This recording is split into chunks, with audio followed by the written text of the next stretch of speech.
Hi everyone, welcome to another edition of the Orthodox Nationalist. This is Matthew Raphael Johnson. I asked my listeners again to please assist me financially. I received a substantial tax bill from out of nowhere. I'm not entirely sure how this stuff works. I won't declare a tax exemption because I won't be under state control, but there's all kinds of things, one thing after another, that happens to me. So I'll ask you again to assist me and to assist the continuation of this show. That said, that's probably the most pleasant thing I'm going to mention in this hour, because what I'm going to talk about is a very unpleasant heresy of name worship.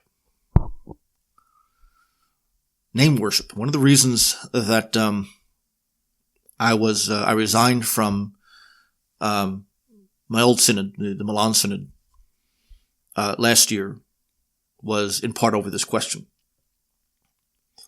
It's a very obscure, a very difficult question that's being handled by people who have no right to be handling it. This is the name worship crisis. Really, it bespeaks of a tremendous intellectual crisis amongst Orthodox people, because you have churches being torn apart, parishes being torn apart, over things that are only in the deepest recesses of ontology. Very few people, we have anyway, that can rationally speak on it. Well, I happen to be one of them. But probably partially for that reason, I'm one of the few people who haven't been asked about this entire question. There's no heresy of name worship, all right? No one writes Jesus down on a piece of paper and worships that ink as God. But that's what these guys are being accused of. 100 years ago on Mount Athos, there's a group of monks who were accused of this long story. I might get into the story of it. I'm just going to talk about the theology of it here. They were kicked off the peninsula, and it was a huge doctrinal issue, and actually a big division between Greek and Russian for a while. But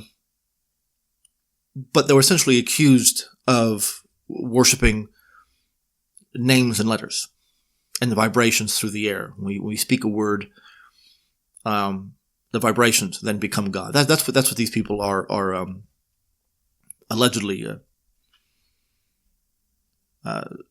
said to have held. Among Iludor and Anthony Bulatovich, the two major theorists of this, neither one of whom were philosophers. And so they put it in practical theological monastic language, which caused even further problems. The issue here is nominalism. Okay, no one believes that we're in a situation where if it's not written down on paper, then it doesn't exist. If it can't be operationalized in terms of numbers, it doesn't exist. If it can't be institutionalized, it doesn't exist. This is what nominalism does. Nominalism removes all truth from the world and places it in the mind as some sort of imaginary phantasm. Nominalism means that truth is created by the elite, ultimately, what it comes down to. John Romandidis, a heretical priest from Greece, who passed away 10 years ago, no, longer than that, made the claim that there is no connection between the created and uncreated. There's none. Not even metaphorically. That, and therefore, our conceptions of God are imaginary. This is really what was at issue, more than names on a page. Now, when I first came across this, I was in grad school. It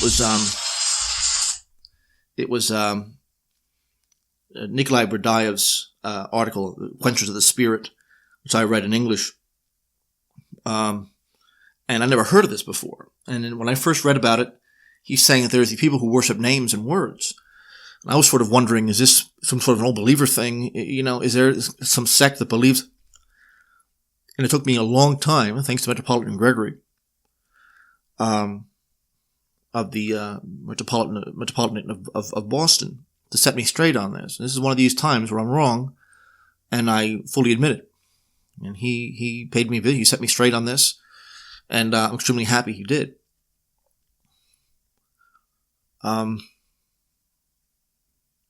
If anyone claims to worship the name as it's written on a piece of paper, they need to be institutionalized. I thought maybe at first this has something to do with, in the end times, won't be any priests, so this will be a substitute for the Eucharist or something like that. It has nothing to do with the Jesus prayer directly. This is the nature of ontology. Roman Didas and his crew later, in the middle of the 20th century, said that there is no connection between the created and the uncreated, and man is, in essence, cut off from God. Now his followers have tried to make that a little bit more smooth, because it's a ridiculous statement. But his statement was extreme because it is a nominalist idea. Nominalism is a tremendous heresy. It says God didn't create anything, or if he did, that doesn't have any purpose. Doesn't have any purpose in and of itself. And truth exists in our minds. The problem with nominalism, or nominalism and this name worship thing, is that the average parishioner, and most certainly the average bishop or priest, has no idea what this is. And yet, they're writing on it.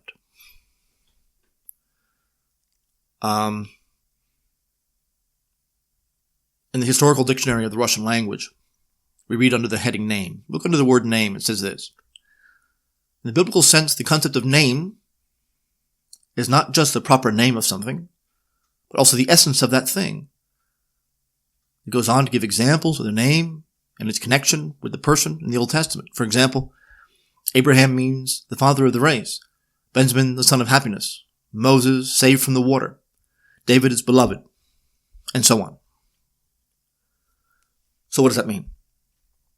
We're talking about a name or a word, which are the same thing. Of course, a name is a word. We're not talking about just, a few letters on a page. But in the nominalist post-industrial world, that's all people see. We're talking about an entire universe of thought. When Adam named the animals in the garden, he didn't call them Phil and Joe and Tom, which this concept would imply. No, he simply knew them. He knew them intuitively, and he could speak to them, unlike us. Now, in no way is this evidence for some magical kind of connection between the word and the person or the qualities, but it does shed some light on the origin of our issue. The essential element of apophatic logic is that any word can never exhaust the experience and meaning it contains or seeks to replicate. Words are historical products reflecting a fundamental ontological assumption and assumptions of those using them. Apophatic logic sees words as extremely weak, and that approach argues that words are abbreviations, fundamental ontological truths. They're symbols in the true sense. Now, a symbol is not the opposite of substantial, but the very expression of substance. The cross is a symbol that speaks volumes. However, to recount the history of the crucifixion each time we mean cross would be a tad irritating. Hence, we have narrowed it down to one symbol that everyone recognizes. It's a simple symbol for a monstrous amount of transcendent material. It's anything but non-substantial. Only when Metropolitan Gregory visited me in my place in Chambersburg a few years ago did I finally realize the error here. Now, I had never spoken of this issue before, but I believe, like everybody else, that name worshippers, they utter the name of God And which name? Yahweh, Jehovah, Jesus? Is it all the same? All languages? What if I say half of it? Is half of God there? Anyway, I thought that that's what they meant, that God is present Eucharistically when they say the name. And he spent a long time explaining to me that I was wrong. Now, I never wrote on this publicly, so it's not like I said something and had to be corrected. My bishop at the time did. And it's not an accident that I wasn't asked about it. My bishop at the time was not equipped to deal with this issue, and he is still mishandling it today. But it's certainly far from the worst. What it comes down to is that the name worship heresy rests on the reductionist, positivist definition of a name or a word. In our nominalist sick society, a name is nothing more than a phonetic pronunciation of something, or the shape of letters on a page. That's all it is.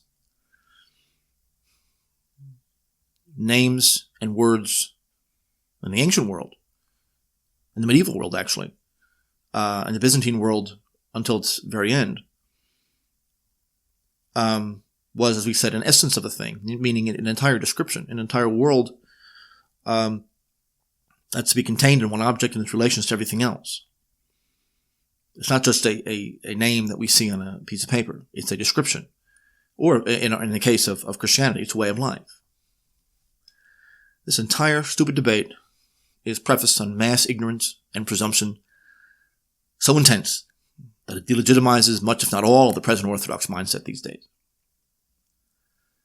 This is because it's a gradual abandonment of the very language that theology uses to express itself. Patristic authors came of age in the Greco-Roman world. This can only be a matter of divine intervention in history, of course. But when they're using words like physis, or nomos, or ouisa, or prosopon, or hypostasis, they're referring to an entire, very large Platonic universe of thought. And if you're not deep into it, you don't know what they're talking about. I'm going to give you one example of this. A guy named Brian Ephraim Fitzgerald, who had the nerve to write an introduction to St. Basil's work on the Holy Spirit. And he tries to define these terms for us. And listen to what he says here. For the ease of the reader, the terms essence and person have been used, which do not obscure the meaning of the concepts explained. But to understand these concepts more clearly and to understand the theological contribution of St. Basil, it's good to have a basic understanding of the actual terms. Ouisa is the being, essence, or substance of the thing, namely the material of which it consists. Now, I'll repeat that. He says, ouisa, the being or essence of a thing, is the material that it consists of. He continues, it can refer both to the substance of an individual item or the substance that's shared by several items. So, a golden lampstand, the coins of gold. Here, gold is the essence of the thing mentioned. End quote. That's how bad the present situation is. The material of the thing is the exact opposite of what an essence is. That would be considered a quality or an accident. And it's named that because it's not really important to the essential nature of a thing.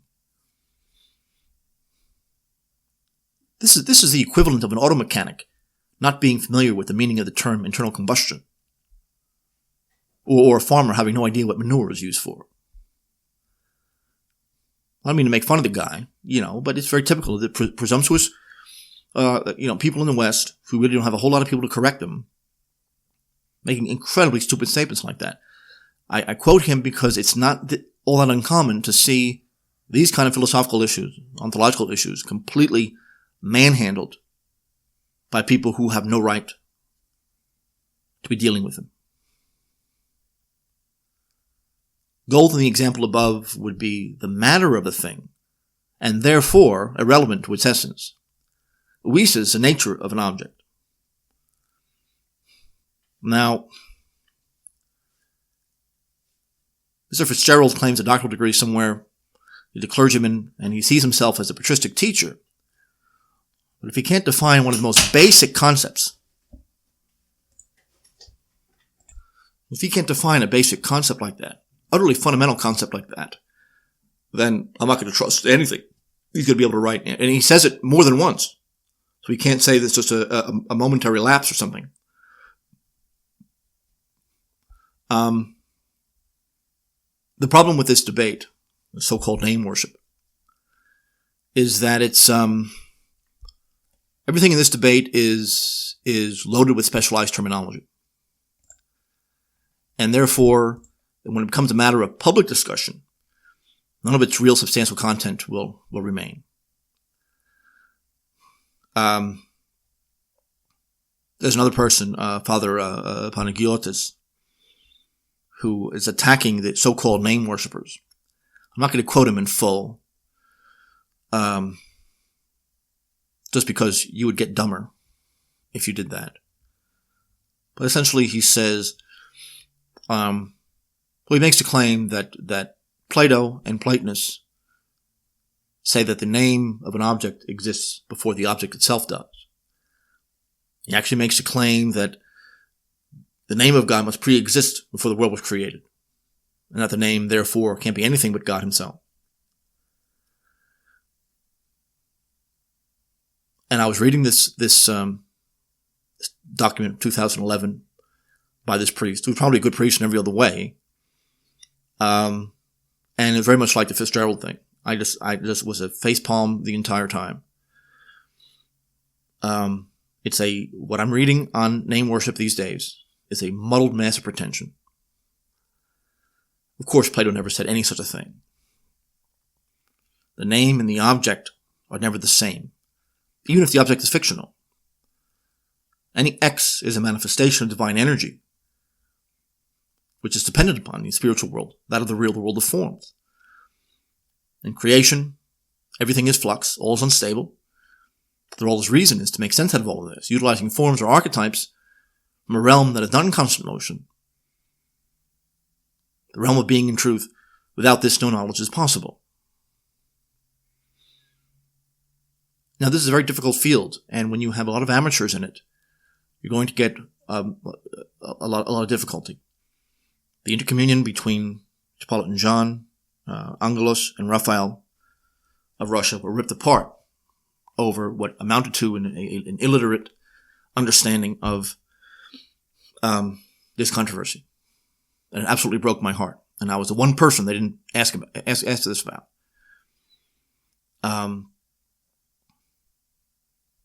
Now,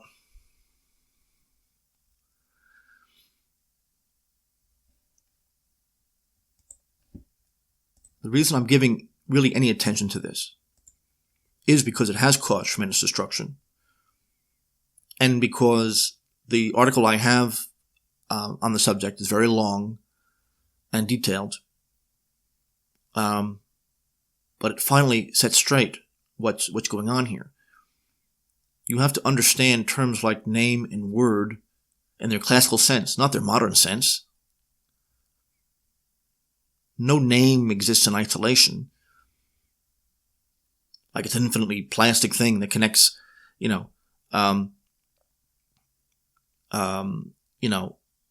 concept of language has tortured philosophy for most of the 20th century. The word used to express meaning is temporary, contingent, and historically relative. That goes for the names of God, too. But it doesn't mean that the word is an arbitrary invention, as a positivist will claim, as a nominalist will claim. Now, the English language has changed so much and so often that words common 2 or 3 centuries ago are not used today, or have had meaning so radically altered as to make them almost dangerous to use now. Law, family, love, state, myth. These are just a few. Even heaven and hell. Completely misunderstood and abused words. The definitions have changed over the years.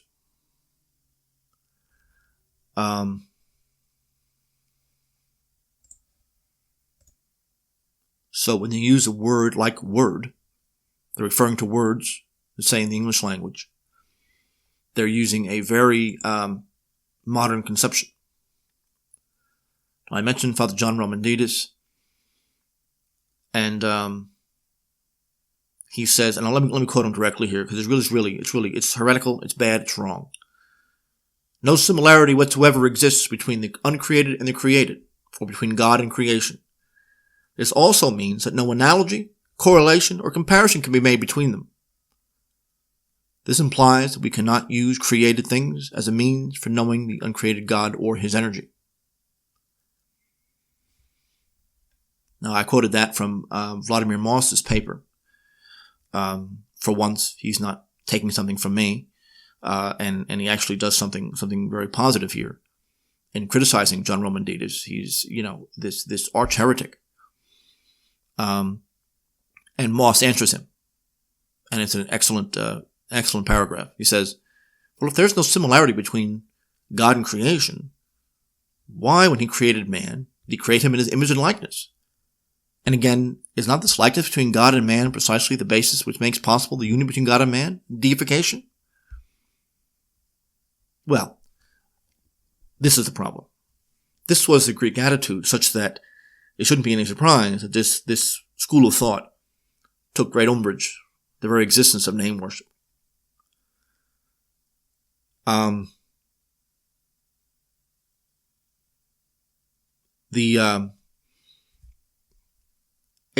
mentioned on this show some last year, I guess, about the 1872 infamous synod in Constantinople condemning Philotism. The Patriarchs of Constantinople had denied the very existence of national cultures. I've quoted them in my papers on my website. It seems that has something to do with this only in the sense that the concept of a word became far more formal and strictly defined within, somebody writing on a page and having no transcendent entity whatsoever. It's very possible that there's a connection when you deny, because ultimately a nation is a language in the broad sense of the word, which is the main point. Language isn't just words and syntax, it's an entire way of life. That's what a word means here. Talking about the very truths that are spoken of God on a day-to-day basis. It could be iconic, it could be in written form, it could be miracles, it could be in a lot of different things. That's what we're talking about here, which of course John Romandidis would have to deny if he's going to be consistent with that, which of course he's not. Now, Romandidis wrote after the name worshippers, so to speak, but it is indicative of an earlier conception.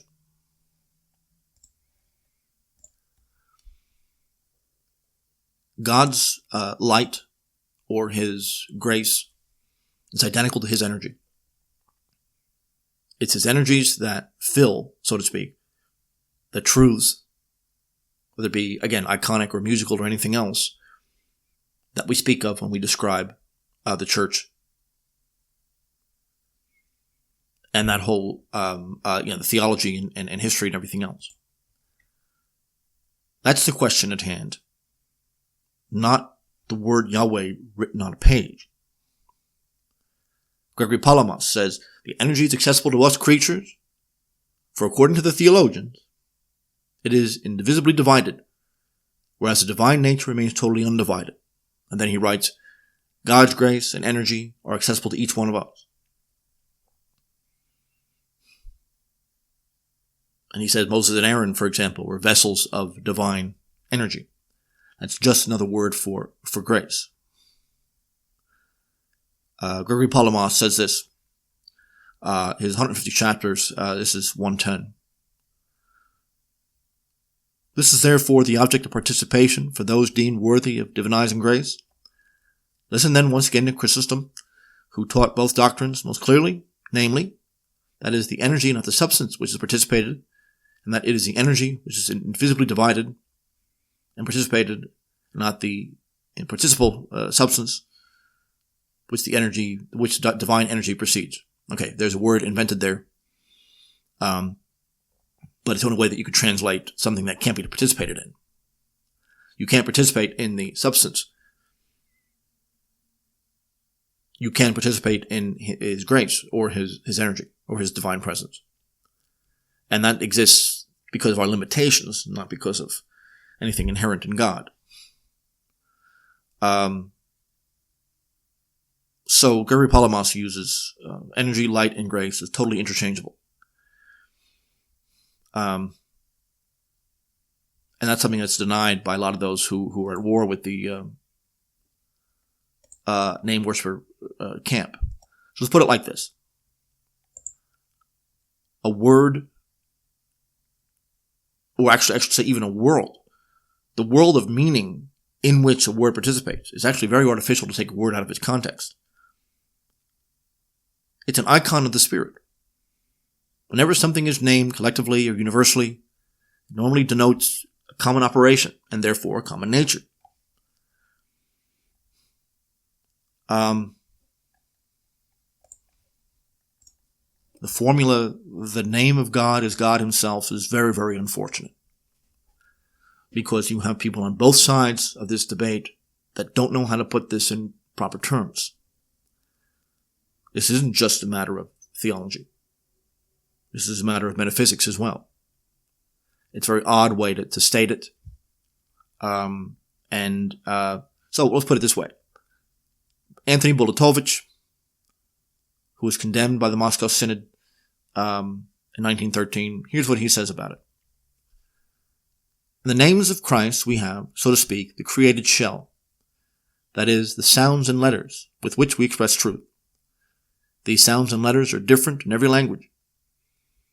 They will not carry over into eternity. They are not united in any way with our Lord Jesus Christ, because when we, speaking about the name, have in mind created human words with which we express ideas about God and Christ, then it is appropriate to speak of the presence of God in his name.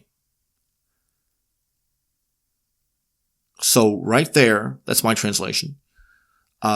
He's denying name worship. Because these people will say that name worshipers actually worship the name on a page or the vibrations in the air or something like that. Bulatovich denies that there's anything about the name itself. Except we have to, and he doesn't mention this at all, but we're referring to a classical tradition, not a modern tradition. The word name or the word word doesn't mean the same today as it did 1,000 years ago.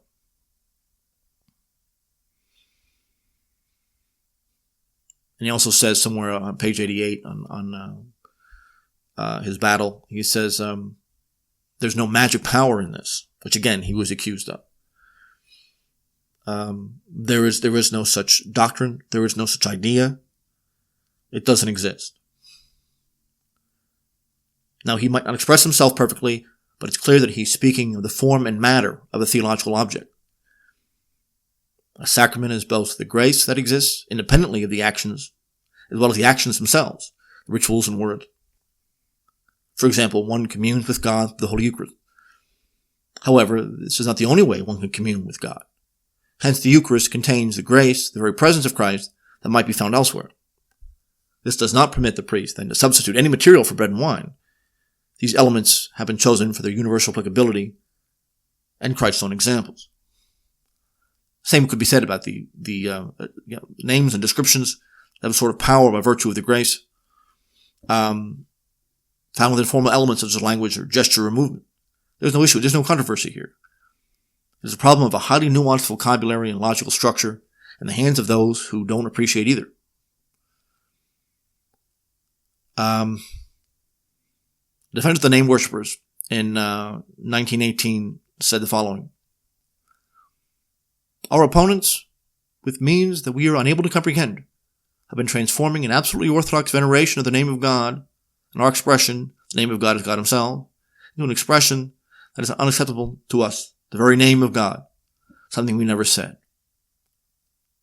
Now they have to drop that line, the name of God. When you say the name of God, you think of Jesus, you think of Yahweh, you think of Jehovah, whatever it is. That entity is not God. They're denying that here. being Russians. They have both a Byzantine and a Bulgarian background where they are, not a part of the positivist tradition in the West. A name or a word exists in this realm of understanding that is in a way we make sentences and the way we describe something, our knowledge of something. That is the name. When you name something, you have a certain power over it. It has nothing to do with giving it a name like Tom or Phil or Fred. That's not the issue. We're not talking about words and names in the normal sense of the term. We're talking about words as a shell within which contains all of our understanding of something. And that truth is, in fact, God's energy. There'd be no other way for us to understand it. It's a description of something. It's an entire world of meaning within which any word can make sense. This is what the concept of name or the name day or the patron saint, because that name was supposed to be, partially defining who you are. Vladimir Moss says this: Anathos, the quarrels are continuing concerning the book of the fallen into prelist schema monk Ilarion, highly related to Callisteism, which like a fire has now engulfed all Russia. The essence of the Callistic prelist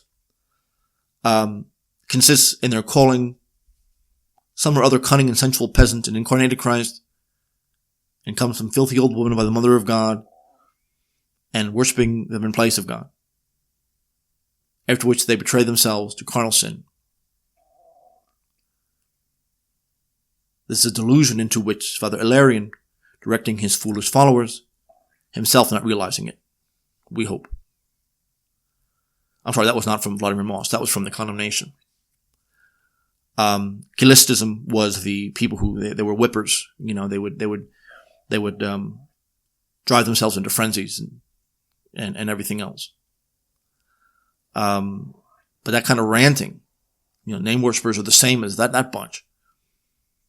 That's why there is a name worshiping controversy in the first place. They're attaching labels to something they only dimly understand. Talking about this some sort of shamanism. It was even I even heard someone said that Rasputin was a member of the Kilisti.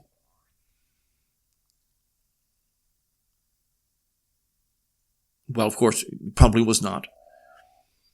Matter of fact, he certainly was not.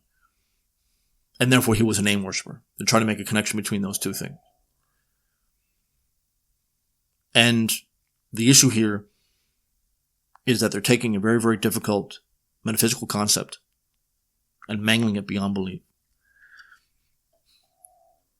The name of God is God himself.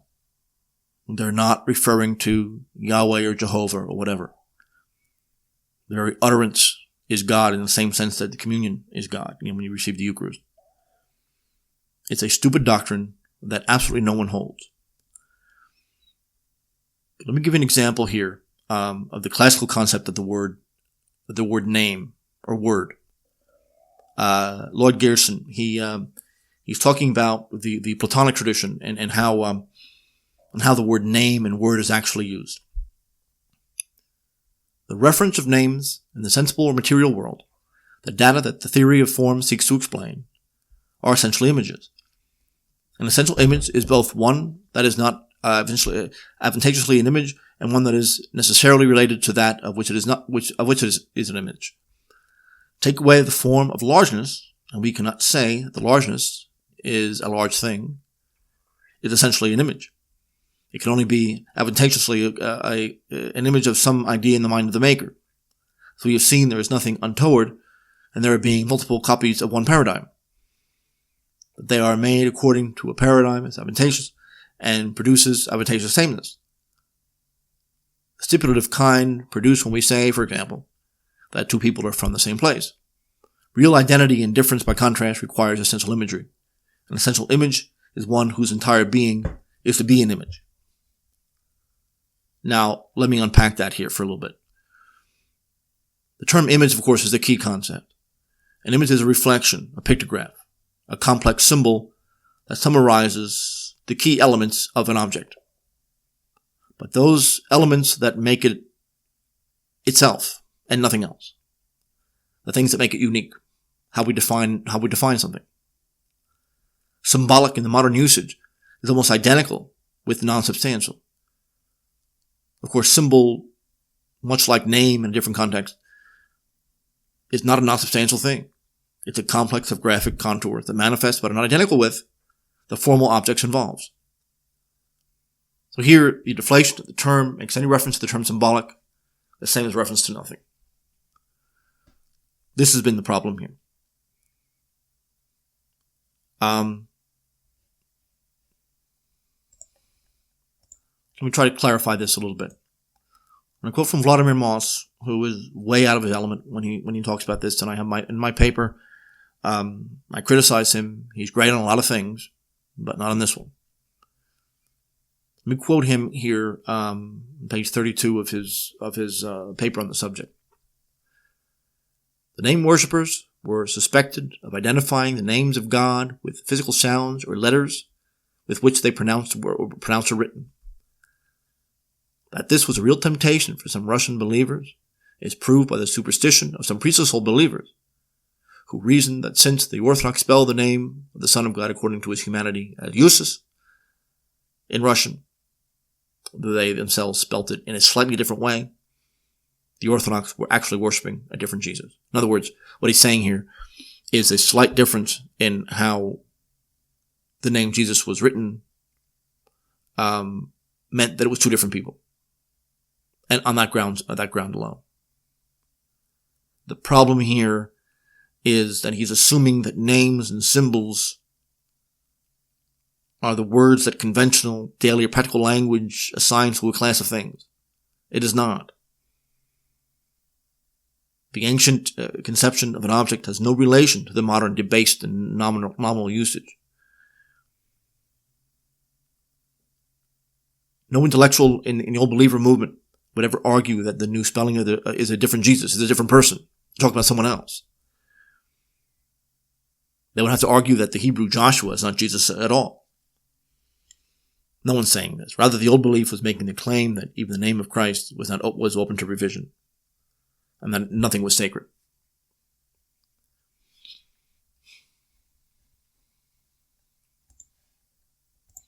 Okay, let me try to clear this up a little bit more. Let me quote Vladimir Moss again.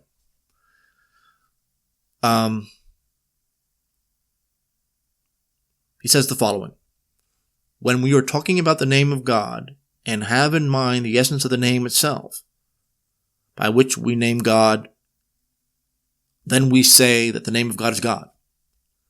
But when we have in mind letters and syllables, by which the truth about God and the name of God is conventionally expressed, then we say that God is present in his name. But of course, that only works if you've defined terms like name or word correctly. The use of a word like uncreated is not important.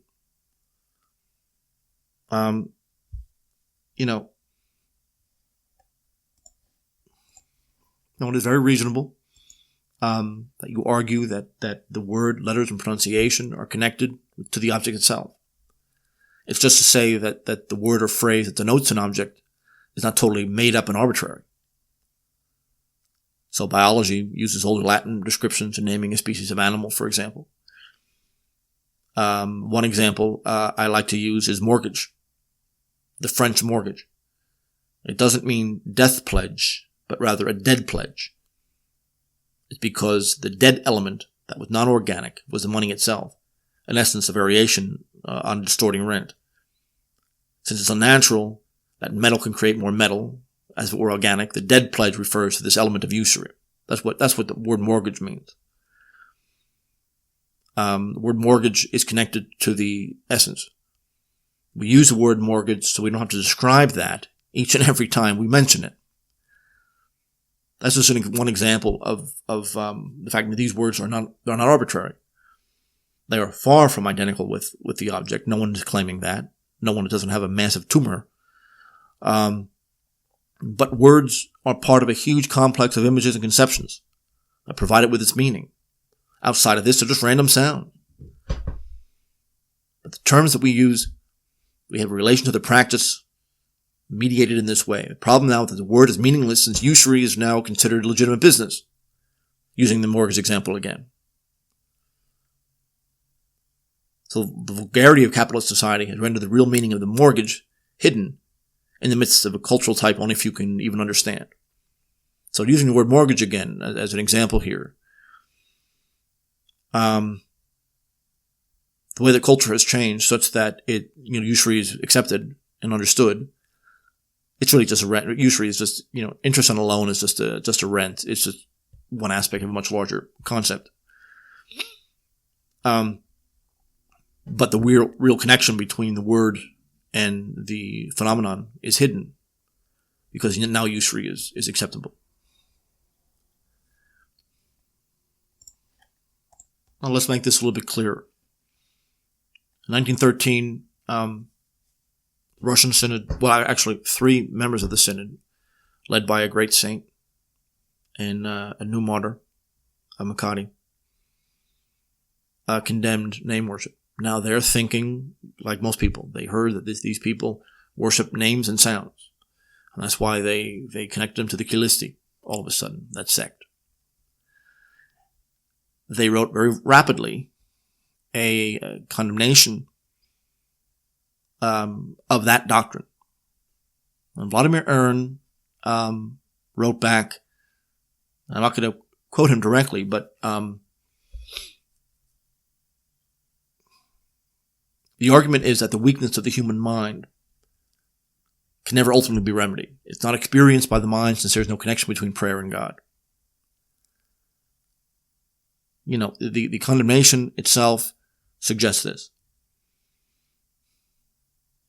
There's a definition of God that is radically separate from the reality of God. The former is all the mind can reach. The latter is not present in prayer at all, regardless of the names or the words used. Only the dogmatic definitions are present, not God himself. Because of this, the mind is seen here as closed off, a peasant hut that has no doors or windows and leads to insanity. This is the argument that he uses here. I know this is difficult. I know this is very, very obscure for a lot of you. But let me put it like this. Name worship is the amateurish inability to understand how the terms name or word can be used in many senses that can't be taken for granted. The word, in the vulgar sense of letters and phonetics, is not the issue here. No one worships that. The words used, that is, the terms in any conception of theology, are highly relative. No one cares. I just quoted Anthony Boulatovis that condemns it. Now, the words used, while they're contingent, are necessary. They are vehicles to communicate, often poorly, the eternal truths of God. No one disagrees with this. This is a name-worshipping position. But it would not just words and language. It also would refer to art and music as well. The structure of the church, our gestures, our day-to-day life. Standing during liturgy, all that stuff. This is all the name. To argue that anyone, no matter how retrograde they might be, is claiming that God is contained in a few letters, they need to be evaluated. That such a thing is insisted upon by those condemning specific leaders, so-called name glorification schools, both comical and unnecessary. It's true that some of the language that they've used, the name worshippers, has been very sloppy, but that's not entirely relevant. Heresy is too important in this respect. That they come into existence almost without exception by overthrowing this very distinction. As always, things like divinity of Christ has infinite, practical, and very utilitarian consequences. The word is really all culture. Art, iconography, music, incense, vestments, embroidery, patterns, climates even, calendar. These are all words, and that they're all symbols that use material and contingent entities to express elements of absolute and unchanging truths, which is the very definition of God that we understand in his energies. Since the modern world is based on nominalism, The use of words has become far more a form of manipulation than an act of expressing truth. The nominalist idea destroys all knowledge. It contradicts itself in its own formulation. It's a negative weapon used to break down cultures and hopes to plant the revolutionary new order in its place. Nominalism holds that universal concepts, generalizations, abstractions, archetypes are just words and nothing more. So words like grace can't really actually refer to anything, since there's nothing that exists universally or transcendentally. Materialism is one such universal. Material in this ideology is the substratum of everything, especially language and culture. It's all reducible to utilitarian need. Materialism fails when it must argue that infinity is potentially present in each atom. Matter then becomes identical with God, leading to some comic conclusions. Symbolism is identical with culture, rationality, and truth. A word like love has been reduced to either sex or some saccharine indulgence. It means it has no meaning anymore. Nominalism argues that it doesn't have any meaning, since it has no referent. It might be a convenient abbreviation for a series of acts in society come to believe, is important, but there's nothing inherent in love that excludes anything. There's no inherent meaning as such, and hence words are only referring to themselves and to each other. They do not refer to things, since such a reference is to imply universal. That's very important. I'm in the middle of a book on condemning nominalism, the ontology of death. It is the official default way of thinking of Western man. It's very, very difficult to break through. Essentially the realist position, its opposite, says that there is, the archetype is far more important than the individual object that we're looking at. The individual object that we're looking at changes. It comes and goes. The underrated Russian philosopher, Axeldov, he writes in Thoughts on Reality that he argues that concepts stand for things in the same sense that money stands for labor. There's nothing suggesting that these things are sensed or things to take up space. They're not. The content of any concept is what defines the perimeter. Nominalism is unworkable largely because there has to be a universal entity that can make sense out of change. An object X changes over time. The nominalist therefore cannot say that after this change, the X remains an X. It's not an X anymore. Because that would imply a universal beyond the mind of the observer. That's the problem with a lot of modern epistemology in general. And he talks about concepts like meaning disclosure in the sense of this cosmic and cultural context for any utterance. There's never been a pure language where each word and gesture retains a well-outlined purpose and definition. Words disclose their meaning relative to genre. So in theology, it's clear that the context is nothing but pure metaphor. We cannot picture grace, but is known by its effects and its source. The primary meaning of a word is that which is normally associated with both by present users and by earlier definitions. As a secondary meaning, less formal meaning, there's cultural impact. So use another example. The Latin Negro means anything that's black. But call a black person that, and you're in trouble.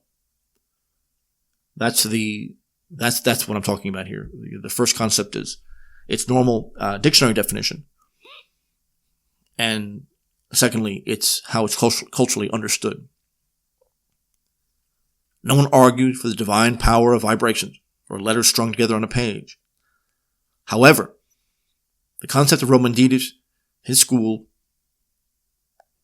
claiming that there could never be any such connection of grace in the world, since the material world is incommensurate, not even metaphorically with God, is precisely this is the school that takes issues with name glorifiers. This is where it comes from. So the name worshippers are those that take issue with his that kind of and that school, not on him personally, of course he came afterwards, but that he is the reason that this issue came into existence in the first place. The nominalism of those following John Romanides, they argue agnosticism. Human beings cannot know God, cannot love him. He may be experienced but this is too ethereal for any kind of use. There is no foundation for connections between God and man, and even logos is either created or nominal entity. This is the condemnation of the so-called name worshipers, or by those with the same mentality as Roman Didas. That nominalism had affected the church in such a powerful way that the understanding of God's presence in the ways that we describe him and the church, and that would include, of course, liturgy as well as anything else. Even not things that aren't words, like incense and candles. Similar to the great Platonist Trubetskoy, who argued that the fragmented and vulnerable human condition created the linguistic nexus to understand himself. It's not a matter of feeding the stomach, but a matter of understanding what feed and stomach is and how they help us grasp the social whole. Nominalism justifies and enshrines fragmentation and mutual exclusion. The arbitrary and utilitarian individuation of the real, of course, is fictitious, but the scientific and industrial revolutions require it in order to function. The Platonic universe, one of absolute truth, essence and its antitype, immaterial change and passion, can't be manipulated at will. Nominalism has to rule because in a realist or Platonic system, or a Christian system, you can't manipulate or destroy or alter or correct or change the material world. The Jewish tikkun olam idea is assuming a dead nature, something that a Jewish elite has to come and create and recreate, including human beings. The concept that Trubetskoy puts out is that Christ, in containing this world of absolute truth, brought it directly to the simple man. Such a person believes because it makes sense to him. But he won't be able to refute a materialist on their own terms. Christ obviated the need to be a lifelong philosopher to gain the highest truth. He carried it in himself as a person. So, whichever level you understand him at is sufficient. Only a handful of us are crazy enough to deal in philosophical terms and the history of philosophy. Most of us are a lot smarter than that and are concerned more with affective and personal matters. And Christ speaks to that quite directly too. It started with Soloviev in Russia, and it continues that Christ took the form of the good and brought it down for everybody, not just a handful of philosophers. This is what, the condemnation of iconoclasm, of Protestantism. The spiritual world of truth is balanced by its need to be communicated in physical, temporary, and transitory form. Words, symbols, pictures, pictographs, icons. These modes of expression are not special in any way. They exist because they make communication easier. They're not the same as what they represent, but they're also not entirely arbitrary. But the issues that are raised by the name worshiping controversy are those that should be, these should not be a matter of public concern. The distinctions that have been brought up in this controversy are some of the most difficult and dense in all the Orthodox tradition. Grace, energy, name and power, essence and operation are all Orthodox contributions to ontology. The Church makes use of metaphysics for the same reason it makes use of grammar, art, sociology, history. The faith is certainly not confined to a set of experiences. It's about the resurrection and transfiguration of everything.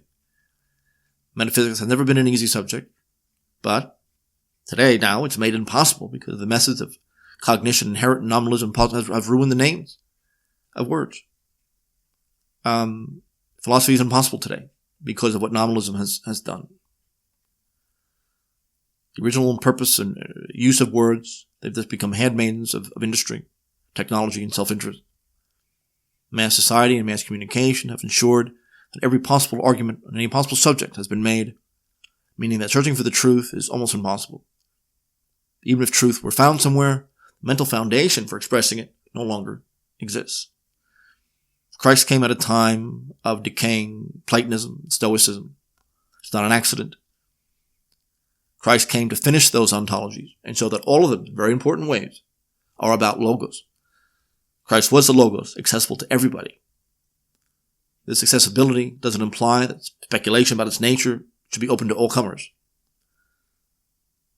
But today, it's very hard to express the truth like that. This has been somewhat of a dense hour here. And let me summarize it this way. The name worshiping controversy has torn apart churches and parishes. Mount Athos. It's still alive today.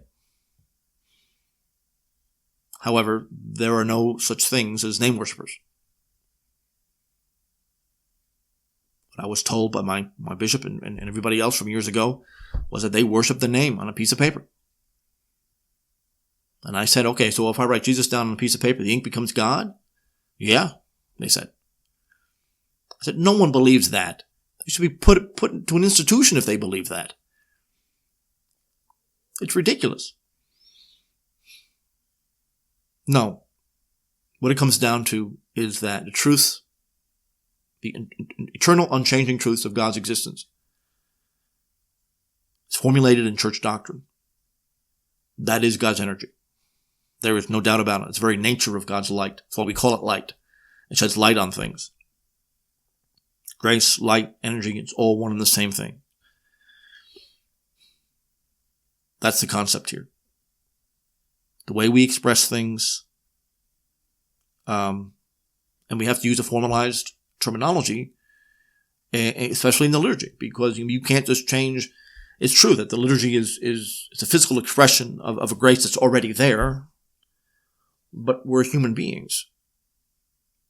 We need these things acted out. But here's the problem. It's 2017. No one understands symbolism anymore. The peasant of medieval England or Russia or Norway would know exactly the philosophical concept of the certain gestures in liturgy would be. They couldn't express it in philosophical terms, but they felt it. They understood it. For the American, it's simply just dead matter. Acting it out is cute, I guess. There is no substance behind any of that. The word symbol is seen as identical to that which is non-substantial. So let me repeat myself one more time. This isn't about words or names. And why that group, states it like that. And it is provocative. The name of God is God himself. Well, in a certain context, of course. But for the nominalist, that means that words on a page become God. Now, things have decayed that bad that the average very well-educated person doesn't know what a word means, the concept of a word or a term. You're talking about an aspect of a cosmic universe of meaning and interconnection. It's not Jehovah. It's all that's been revealed about him and proper reasoning about him and his manifestation in history in connection with everything else. That's what it means.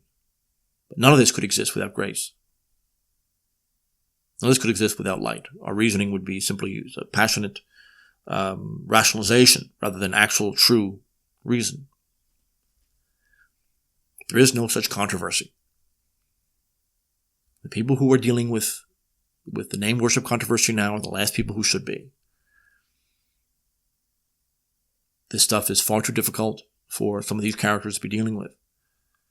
This is, the term name or the term word has changed so radically that a phrase like the name of God is God himself, which would be obvious 1,000 years ago, is seen as ridiculous today.